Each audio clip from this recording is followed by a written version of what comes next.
সৰকাৰি চাকৰিয়ালৰ chief secretary অলপ আগতে কৈ গৈছে ইম্পেশেন্ট অৰ্থাৎ অধৈৰ্য আৰু সৰকাৰি চাকৰিয়াল দুটা বিপৰীতমুখী ব্যবস্থা।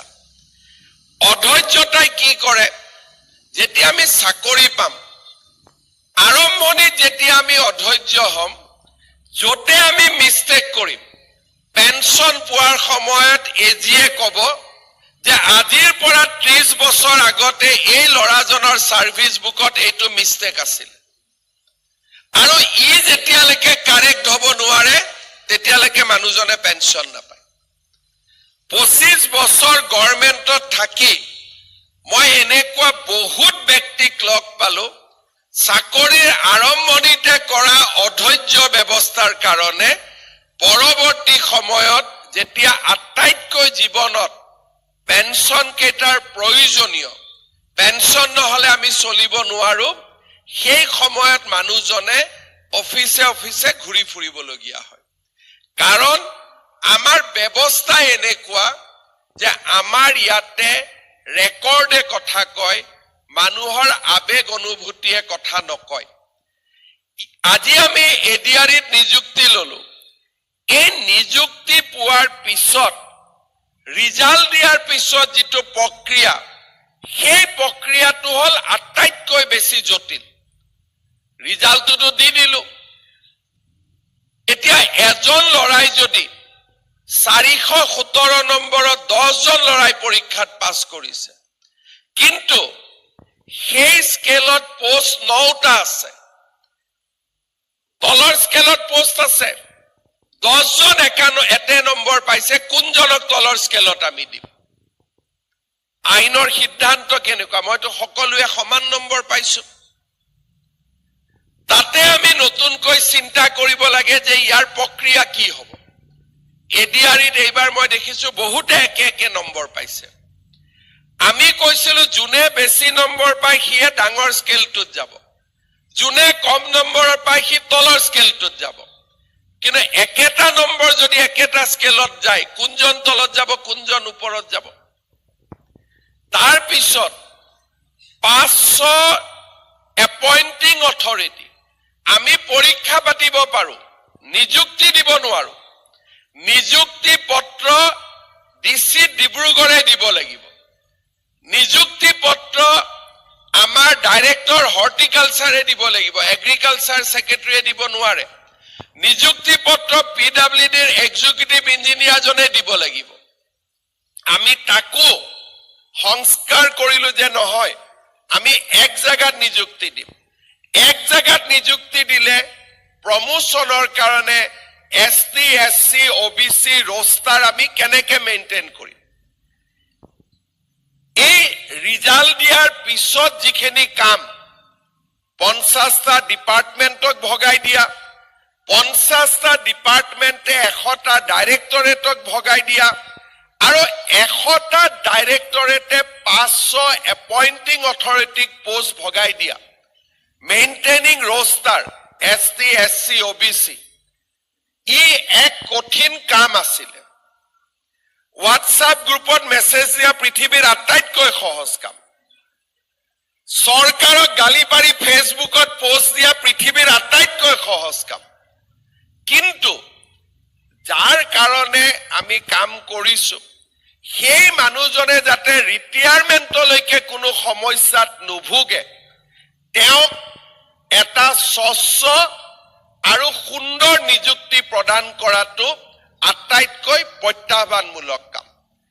আজি যেতিয়া আমি আপোনালোকক নিযুক্তি দিব আহিছো, আমি কনভিন্স যে আমি যি কৰিছো সুন্দৰ কৰি কৰিছো, ইয়াত হাইকোৰ্টো হ'ব নোৱাৰে, আৰু ল'ৰা ছোৱালীয়ে ভৱিষ্যতে প্ৰমোশন আৰু পেনশনৰো কোনো সমস্যাৰ সন্মুখীন হ'ব নোৱাৰে। আমি গোটেইখিনি কাম কৰি আজি আমি আপোনালোকক মাতিছো যে আমি ৰেডি, আপোনালোক নিযুক্তি লবলৈ আহক। যোৱাবাৰো এনেকৈ আমি 3 মাহ লৈছিলো। প্ৰথম মই আপোনালোকক আহ্বান জনাম যে অধৈৰ্য নহব। জীৱনত অধৈৰ্যই বহুত ডাঙৰ ডাঙৰ এক্সিডেন্ট কৰাই দিয়ে। কুঁৱলী আছে, অধৈৰ্য হৈ আছো, যাব মন গৈ আছে। ঘৰৰ মানুহে কৈছে কুঁৱলী আছে, এতিয়া স্কুটাৰ নচলাবি, মটৰচাইকেল নচলাবি। আমি অধৈৰ্য স্কুটাৰ মটৰচাইকেল চলাই দিছো, আগত গাড়ী এক্সিডেণ্ট হৈ গৈছে। জীৱনত আটাইতকৈ শত্ৰু কি? আমাৰ জীৱনৰ আটাইতকৈ শত্ৰু হ'ল অধৈৰ্য, আৰু ধৈৰ্য হ'ল জীৱনৰ আটাইতকৈ ডাঙৰ বন্ধু। সদায় আমি মনত ৰাখিব লাগিব, ফাইল এটা যেতিয়া আহিব আমাৰ ওচৰলৈ, মনত 10টা চিন্তা আছে, ল'ৰাৰ এডমিশ্যন, ঘৰত বজাৰ কৰিব লাগে, অতিথি আহিব। আমি যেতিয়া ফাইলটো জোৰ কৰি লিখিব যাম, সি আপোনাৰ নামত ৰেকৰ্ড হৈ থাকিব। পিছত যেতিয়া সেই ফাইলটোত গণ্ডগোল হ'ব, সম্পূৰ্ণ দায়িত্ব আপোনাৰ মূৰৰ ওপৰত পৰিব। গতিকে চৰকাৰী চাকৰিত সদায় ডাঙৰ সমস্যাটো হৈছে যে ইয়াতে কাৰো কাৰণে ক্ষমা নাথাকে। প্ৰাইভেট কোম্পানীত মালিকে যদি জানে যে ল'ৰাজন ভাল, ভুল হৈ গৈছে, তাক একো নাই, ল'ৰাজন ভাল, সদায় ভাল কাম কৰে, আজি এটা সৰু ভুল কৰিছে। গভৰ্ণমেণ্ট চাকৰিত চৰকাৰক আপোনালোকে যিমানেই সহায় নকৰক কিয়, এটা সৰু ভুলো ইয়াত যদি ধৰাত পৰে, ধৰাত নপৰালৈকে সকলো ভাল, ধৰাত পৰাৰ পিছত এটা সৰু ভুলে গোটেই জীৱনটো আমাক পিছত খেদি ফুৰিব। কাৰণ গভৰ্ণমেণ্টত সাবজেক্টিভ কথা নাথাকে যে ইয়াক আমি হ'ব, এই ল'ৰাটো ভাল, বাদ দিওঁ। বাদ কোনেও দিব নোৱাৰে, বোলে মাত্ৰ এটকাৰহে গণ্ডগোল। ধৰাত নপৰালৈকে চৰকাৰী মানুহে কোটি টকা খাব পাৰে, কিন্তু ধৰাত পৰাকৈ এটকাও খাব নোৱাৰে। এইটো হৈছে চৰকাৰী চাকৰি বিড়ম্বনা। মানে ক'ব এই কোটি কোটি টকা খাই আছে, ধৰাত পৰা নাই। মই মাত্ৰ পেট্ৰল 2 লিটাৰৰ জেগাত 4 লিটাৰ পৰালো, মোৰ এইটোৱে দুখ হ'ল নে? ধৰাত নপৰালৈকে ক'তো ভুল নাই। আৰু ডাঙৰ ডাঙৰ আপোনালোকে দেখিছে যে সকলোৱে টকা কৰি আছে, ভালো লাগে, এইকাৰণে মানুহে PWDত চাকৰি খোজে, শ্ৰীৰামপুৰ চেকগেটত যাব খোজে, সেইবিলাক থাকে মানুহৰ। কিন্তু ধৰাত পৰিলে তেতিয়া ইয়াত একো নাথাকে, ধৰাত নপৰালৈকে সকলো ভাল। আৰু আমাৰ ইয়াতে সদায় এচাম মানুহ থাকে, কামটো ধুনীয়াকৈ মই কৰি দিম, চহীটো আপুনি মাৰি দিয়ক। কাৰণ চৰকাৰত চহীটোৱে শেষ, কামটো কোনে কৰিছে সেইটো কথা নহয়, যোনে চহী মাৰিছে সিহে দায়বদ্ধ হ'ব, চহী নামাৰা মানুহকেইটা দায়বদ্ধ নহয়। তৃতীয় শ্ৰেণীৰ চাকৰিৰ আটাইতকৈ ডাঙৰ সমস্যা কি? চববিলাক ফাইল আপোনালোকে আৰম্ভ কৰিব, অফিচাৰে ফাইলটো পিছত পাব। তৃতীয় শ্ৰেণীৰ চাকৰিত ফাইল সদায় আপোনালোকে আৰম্ভ কৰিব। যদি ধৈৰ্য নাথাকে, সদায় আৰম্ভণি কৰা মানুহজনে দায়বদ্ধ হ'ব লাগে, আৰু শেষ মানুহজন দায়বদ্ধ হ'ব লাগে। মাজৰ কেইজনকে আমিতো খালি আগবঢ়াইহে দিছিলো। দায়িত্ব প্ৰথমজন আৰু লাষ্টৰজনৰ, মাজৰ মানুহখিনি চলি থাকিব পাৰে। সেইকাৰণে মই সকলোকে আহ্বান জনাম যে আজি যিহেতু আমি জীৱনৰ এটা নতুন পথত সোমাইছো, ধৈৰ্য আৰু অসীম ধৈৰ্য। মই প্ৰাইভেট চাকৰি এৰি দিলো, গতিকে লগে লগে চৰকাৰী চাকৰিটো লাগে, মামা নহলে আমি কেনেকে চলিম, এই চিষ্টেমবিলাক ইয়াত নচলে। যি আছিলো কালিলৈকে আমি এৰি দিলো।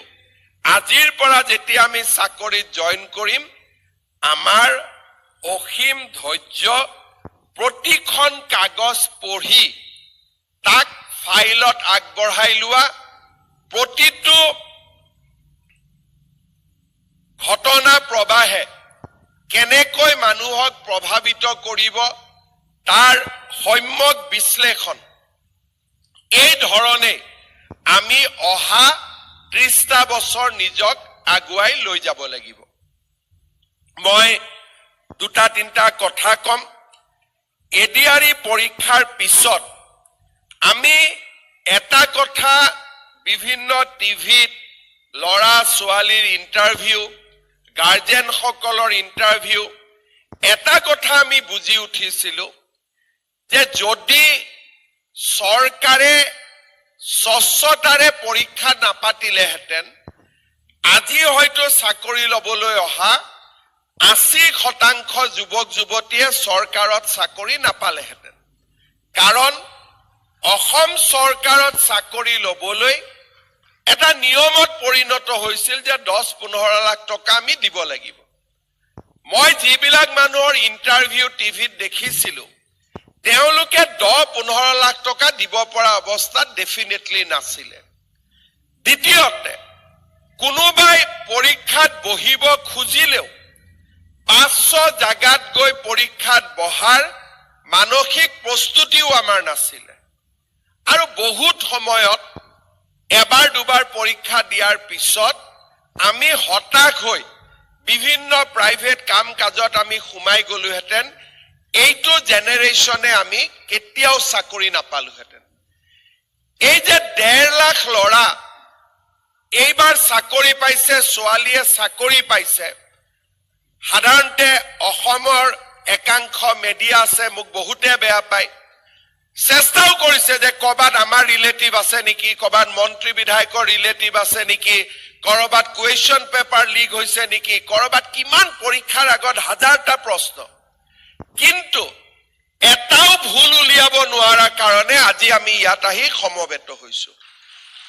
পৰীক্ষাৰ প্ৰশ্ন কাকতখন লিক কৰোৱাৰ পৰা সিকিউৰিটিয়ে চেক কৰোতে মোক ভালকৈ চেক কৰিলে নে বেয়াকৈ চেক কৰিলে তাৰ বিতৰ্কৰ পৰা এছাম লোকৰ প্ৰচেষ্টাই আছিলে যে যেনে তেনে নিযুক্তি হ'ব নালাগে। আৰু হয়তো বেলেগ যদি হ'লহেঁতেন তেওঁলোকৰ ওচৰত আত্মসমৰ্পণ কৰিও দিলেহেঁতেন যে হ'ব আৰু ইমান কৰিব নালাগে, আপুনিও 2টা পোষ্ট লওক, ময়ো 2টা পোষ্ট লওঁ, দি দিওঁ। কিন্তু আমি অসমৰ ভৱিষ্যতৰ কাৰণে আমি সিদ্ধান্ত লৈছিলো যে আমি মেৰিটত কম্প্ৰমাইজ নকৰো, এটা টকাও কাকো আমি ঘোষ খাব নিদিওঁ। আৰু আজি তাৰ কাৰণে আমি ইয়াত আহি উপস্থিত হ'ব পাৰিছো। এতিয়া আমাৰ দায়িত্ব কি? আমি উই আৰ প্ৰডাক্ট অফ ট্ৰান্সপাৰেন্সি। আমি কি ধৰণে জন্ম লৈছো যে স্বচ্ছতাৰ এটা মহাযজ্ঞত আমাৰ নিযুক্তি হৈছে। এতিয়া ভৱিষ্যতে আমি আগবাঢ়ি গৈ আমাৰ দায়িত্ব কি হ'ব? আমাৰ কাৰ্যালয়ত আমি স্বচ্ছতাক আগুৱাই দিয়া, ট্ৰান্সপাৰেন্সি, দুৰ্নীতি লগত আপোচ নকৰা, আমি যিটো সিস্টেমৰ পৰা জন্ম হৈছো সেই সিস্টেমটোক আমি ডাঙৰ দীঘল কৰিম নে যিটো সিস্টেম থাকিলে আমি কেতিয়াও নিযুক্তি নাপালোহেঁতেন আমি সেইটো সিস্টেমক প্ৰেৰণা দিম। আপোনালোকৰ কাৰণে পুৰণা সিস্টেমটো আপোনালোকৰ শত্ৰু আছিল, মোৰ কাৰণে একো নাই। মই 2-4টা মোৰ পাৰ্টি ল'ৰাক নিযুক্তি দি দিলোহেঁতেন, একচলি গ'লহেঁতেন। 6,000 ল'ৰাই কাকো ইলেকশ্যনত জিকাবও নোৱাৰে, হাৰাবও নোৱাৰে। বা 6,000 পাৰ্টিৰ মানুহক মই যদি পোষ্ট কেইটা ভগাই দিলোহেঁতেন, 2-4জন অফিচাৰকো দি দিলোহেঁতেন, ধুনীয়াকৈ চলিও গ'লহেঁতেন। কিন্তু আপোনালোক ইয়াত আহিব নোৱাৰিলেহেঁতেন। যদি আমি কম্প্ৰমাইজ কৰিলোহেঁতেন আপোনালোক ইয়াত আহিব নোৱাৰিলেহেঁতেন। কাৰণ আপোনালোক কৰাপশ্যনত চাকৰি লোৱা মানুহ বেলেগ, যোনে 10 লাখ 15 লাখ টকা ঘোষ দিব পাৰিলেহেঁতেন। আপোনালোকে ঘোষ দিব নোৱাৰে। মই যেনেকে টিভিত দেখা পাইছো বা কথা বতৰা পাতিছো, দুৰ্নীতি যদি অসম চৰকাৰত নিযুক্তিৰ ক্ষেত্ৰত চলি থাকিলেহেঁতেন আমি কেতিয়াও চাকৰি নাপালোহেঁতেন। এতিয়া দুৰ্নীতি আমাৰ শত্ৰু। আমি কাৰ্যালয় জইন কৰাৰ পিছত আমাৰ শত্ৰুজনকে আমি আকৌ বৰঘৰত মাতি ল'ম নেকি? যদি মই চিন্তা কৰিলোহেঁতেন যে আমি 6.5 লাখ নিযুক্তি দিম, 10 লাখ টকাকৈ ল'ম, যোনে কালেকশ্যন কৰি দিব তেওঁ 3 লাখ ল'ব, মই 7 লাখ ল'ম, ধুনীয়াকৈ প্ৰশ্ন কাকত কেইখন যাক যাক দৰকাৰ আগতে দি দিম, হাজাৰটা বেয়া বুদ্ধি মনত আহিব পাৰে। কেতিয়াবা এক্সিডেন্টটো হয় বেলেগ কথা, কিন্তু বেয়া বুদ্ধিটো পৃথিৱীত বহুত আছে। কিন্তু সেই বুদ্ধিবিলাক লগালে আমি ইয়াত নাথাকিলোহেঁতেন। দুৰ্নীতি যদি অসম চৰকাৰৰ নিযুক্তিৰ ক্ষেত্ৰত থাকিলেহেঁতেন, আজি এই ল'ৰা ছোৱালীখিনি নাথাকিলেহেঁতেন, বেলেগ এটা চাম ইয়াত বহি থাকিলেহেঁতেন। কিন্তু আপোনালোকে যদি কাৰ্যালয়ত গৈ এতিয়া সেই দুৰ্নীতিৰ লগতে কম্প্ৰমাইজ কৰে, তেতিয়াহ'লে ই আমাৰ অস্তিত্বৰ ওপৰতে প্ৰশ্ন আনিব যে মই যিটো ছিষ্টেমৰ প্ৰডাক্ট নহয়, যিটো ছিষ্টেম মোৰ শত্ৰু, যিটো ছিষ্টেমে মোক কৰ্ণাটক অন্ধ্ৰপ্ৰদেশত প্ৰাইভেট কোম্পানীত কাম কৰিবলৈ পঠাই দিছিল, যিটো ছিষ্টেমে মোক ইঞ্জিনিয়াৰিং পাছ কৰাৰ পিছতো কোনোবা ইণ্ডাষ্ট্ৰীত গৈ ডেইলি ৱেজত কাম কৰিব লগাই দিছিল, সেই ছিষ্টেমটোৰ লগত মই কম্প্ৰমাইজ কৰিম নেকি? যদি আপোনালোকে ভাবে যে দুৰ্নীতি থাকিলেও মই চাকৰি পালোহেঁতেন, বেলেগ কথা। যদি আপোনালোকে ভাবে দুৰ্নীতি নাথাকিলে মই চাকৰি পাইছো, থাকিলে মই চাকৰি নাপালোহেঁতেন, then don't make friendship with corruption again. They are your enemy. আজি 2021 আগত যোনে নিযুক্তি পাইছিলে তাত 50-50 আছিলে। কিছুমানে দুৰ্নীতি কৰি পাইছিলে, কিছুমানে দুৰ্নীতি নাই কৰা, কিন্তু দুৰ্নীতি কৰা কেইজনক দিবৰ কাৰণে বাকী কেইজনক দিব চৰকাৰ বাধ্য হৈছিলে। কেতিয়াবা ৰিটেন আৰু অৰেল লগালেও চোকা ল'ৰাজনে পায়ে যায়, তাক কাটিব নোৱাৰি, কাটাৰ চেষ্টা কৰা হয়, কাটিব নোৱাৰি। গতিকে তেওঁলোক হল পিতৃ মাতৃৰ অনাকাংক্ষিত সন্তান আছিলে, যে দিব নোখোজো কিন্তু বেটা উপায় নাই, দিবই লাগিব, মাক যোগ কৰিলে ই পায়ে যায়। এনেকুৱা মেৰিটেৰিয়াছ অসমৰ চৰকাৰত বহুত আছে, কিন্তু তেওঁলোক অনাকাংক্ষিত আছিলে। কাংক্ষিত কোন আছিলে? যোনে মোক 10-15 লাখ 20 লাখ 25 লাখ দিব পাৰে। আজি আপোনালোক অনাকাংক্ষিত সন্তান নহয়, আজি অসম চৰকাৰে সিদ্ধান্ত লৈছে যে চৰকাৰী চাকৰিত আমি টকা খোৱা ব্যৱস্থা নলওঁ, আমি মেৰিটেৰিয়াছ ষ্টুডেণ্ট আনিম। আৰু সেইকাৰণে আজি আপোনালোক কাংক্ষিত সন্তান, আপোনালোকক আজি আমি বিচাৰিছিলো কাৰণে আপোনালোক ইয়াত আছে। কিন্তু চাকৰিত যোগদান কৰাৰ পিছত অফিচটো দুই ধৰণৰ মানুহ আছে। যিসকলে 10-15 লাখ 20 লাখ টকা দি চাকৰি লৈছে, তেওঁলোকেতো টকাকেইটা ঘূৰাই আনিবই লাগিব। মই যেতিয়া এডুকেশ্যন মিনিষ্টাৰ আছিলো, ইন্সপেক্টৰ অফ স্কুলসকলক মই এদিন মিটিং কৰিছিলো। এগৰাকী বাইদেউ আছিলে, মই সুধিলো, বাইদেউ আপুনি ইমান কিয় টকা খায়? কৈছে, ছাৰ মই 12 লাখ টকা দি চাকৰি লৈছো, সুদত টকা লৈছো, টকাকেইটাতো ঘূৰাই দিব লাগিব, নহলে মা দেউতাৰ দিগদাৰী হ'ব। মহিলাগৰাকীক মই সন্মানো কৰো, কাৰণ ৰাইজৰ আগতে কৈছিলে যে মই সুদত মোৰটোত 12 লাখ টকা নাছিলে, কিন্তু পাম বুলি যেতিয়া মই কনফাৰ্ম হলো, 12 লাখ টকা মই সুদত ধাৰ আনিলো, দেউতা মাই আমি দিলো। এতিয়া মই যেনে তেনে সুদটো মাৰি চেছ কৰিব লাগে। কিন্তু বাঘৰ তেজত এবাৰটো আৰু সোৱাদ লাগিলে তেজ এৰিব ক'ত। লাষ্টত মহিলাগৰাকী এতিয়া ছাছপেণ্ডো হ'ল। যোৱা কালি নে পৰহি মই ডিছপিচেলৰ ফাইলতো চহী কৰিছো, কাৰণ আগত গৈ কৰবাত নহয় কৰবাত এক্সিডেণ্ট হৈয়ে যায়। সেইকাৰণে আপোনালোকে গৈয়ে কাক লগ পাব? যিসকলে আগতে টকা পইচা লৈ চাকৰি পাইছে, আৰু যিসকলে অনেষ্টলি চাকৰি পাইছে কিন্তু হেঁচাত থাকিব নোৱাৰি এটা লাইনতে গৈ আছে। আৰু তাৰ মাজত বহুত ভাল মানুহো পাব।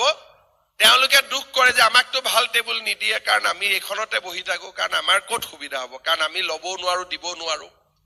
তেনেকুৱা মানুহো থাকিব। মই আপোনালোকক আহ্বান জনাম, চৰকাৰৰ বিষয়াসকলক দৰিদ্ৰ মানুহে লগ নাপায়, দুখীয়া মানুহে লগ নাপায়। তৃতীয় বৰ্গত চাকৰি কৰা মানুহখিনিয়ে হ'ল চৰকাৰৰ ইণ্টাৰফেচ। গাঁৱৰ পৰা যেতিয়া মানুহ এজন আহে, কাক লগ পায়? সহজ সৰল ভাষাত আমাৰ LD এছিষ্টেণ্ট, UD এছিষ্টেণ্টজনকে লগ পায়। অফিচাৰৰ ৰুমত যাব তেওঁলোকে সাহস নকৰে। যোৱা বছৰ আমি নিযুক্তি দিলো 11,000। এইবাৰ আমি নিযুক্তি দিলো 6000 অৰ্থাৎ এতিয়া আপোনালোকৰ কমিউনিটিত 17000 এমপ্লয়ী থাকিব যোনে কৰাপচন কৰি চাকৰি পোৱা নাই মই যদি কাৰোবাৰ পৰা এটকাও ললোহেঁতেন মই ইমান ডাঠি কথাখিনি ক'ব নোৱাৰিলোহেঁতেন কাৰোবাৰ পৰা কোনোবাই লৈছিল নেকি এডিআৰিত চাকৰিত কোনোবাই লৈছিলে নেকি পইচা লৈছিলে হপায় নেকি তেতিয়া মনে মনে আছে লৈছিলে নে নাই লোৱা যদি নাই লোৱা আমিও আগত গৈ লব নালাগিব হবনে নহব অলপ মনটো বেয়া লাগিছে নেকি লব নোৱাৰো বুলি কোৱা যদি লব নলও আমি ডাঙৰকৈ কম যে আমি কোনেও নলও যদি 17000 আজিৰ 6000 যোৱাবাৰৰ 11000 এই 17000 ল'ৰা ছোৱালীয়ে যদি দুখীয়া মানুহৰ পৰা টকা নলয় অসম চৰকাৰ 2 বছৰত সলনি হৈ যাব কাৰণ এতিয়া আমাৰ সংখ্যাটো বাঢ়ি গল আৰু যদি ভগৱানে এই পৰিবেশ ৰাখে অহা 2-3 বছৰত আমাৰ দৰে আৰু বহুত ল'ৰা ছোৱালী অসম চৰকাৰত সোমাব আমি অসমখনক দুৰ্নীতিৰ পৰা বহু দূৰত লৈ যাব পাৰিম দৰিদ্ৰ আৰু আমাৰ গাঁৱৰ পৰা আমি যিখন সমাজৰ পৰা আহো আপোনালোক যিখন সমাজৰ পৰা আহিছে দৰিদ্ৰ মধ্যবিত্ত নিম্ন মধ্যবিত্ত এই মানুহবিলাকে চৰকাৰৰ ওপৰত আস্থা হেৰুৱাই পেলাইছিলে যোৱা 5 বছৰত কিছু আস্থা ঘূৰি আহিছে কিন্তু কেইটামান সেক্টৰত মই এতিয়াও কৰিব পৰা নাই যোৱাকালি যেনেকে মই গৈছো আমাৰ 4th গ্ৰেডৰ নিযুক্তি দিওঁতে কৈছো আপোনালোককতো মই ইমান লেকচাৰ দিলো যেতিয়া চাকৰি দৰমহা লৈব যাব তেজাৰি আপোনালোকৰ পৰা প্ৰথম দৰমহা লওঁতে 500 টকা খুজিব তেতিয়া আপোনালোকে ভাবিব সিএমএ ইমান ডাঙৰ কথা ক'লে কিন্তু দৰমহা লওঁতে দেখোন 500 টকা দিবলগীয়া হ'ল তাৰ মানে এতিয়াও সমস্যা আমাৰ মাজত আছে কিন্তু যোৱাবাৰ আৰু এইবাৰত তেজাৰিটো বহুত ল'ৰা ছোৱালীয়ে চাকৰি পাইছে যদি এডিআৰি ল'ৰাখিনিও টকা পইচা নোখোৱাকৈ আপোনালোকৰ বিলখিনি পাছ কৰি দিয়ে আৰু এটা কৰাপচনৰ লেয়াৰ নোহোৱা হৈ গ'ল আমি আশা কৰিম যে লাহে লাহে অহা 5টা বছৰ পিছত এডিআৰিয়ে আমাৰ চৰকাৰী ব্যৱস্থাত স্বচ্ছতা আনিব অকল এডিআৰিয়ে নহয় লোকসেৱা আয়োগতো আজি আমি স্বচ্ছতা আনিছো ইঞ্জিনিয়াৰিং সকলো জায়গাতে আজি আমি স্বচ্ছতা আনিছো নিযুক্তিত স্বচ্ছতা হৈছে কিন্তু নিযুক্তিৰ স্বচ্ছতাটো আমাৰ লক্ষ্য নহয় this is a means to achieve an end অৰ্থাৎ আপোনালোক হল বাহন যাতে আপোনালোকৰ জৰিয়তে আমি সমগ্ৰ চৰকাৰী ব্যৱস্থাটো দুৰ্নীতিমুক্ত কৰিব পাৰো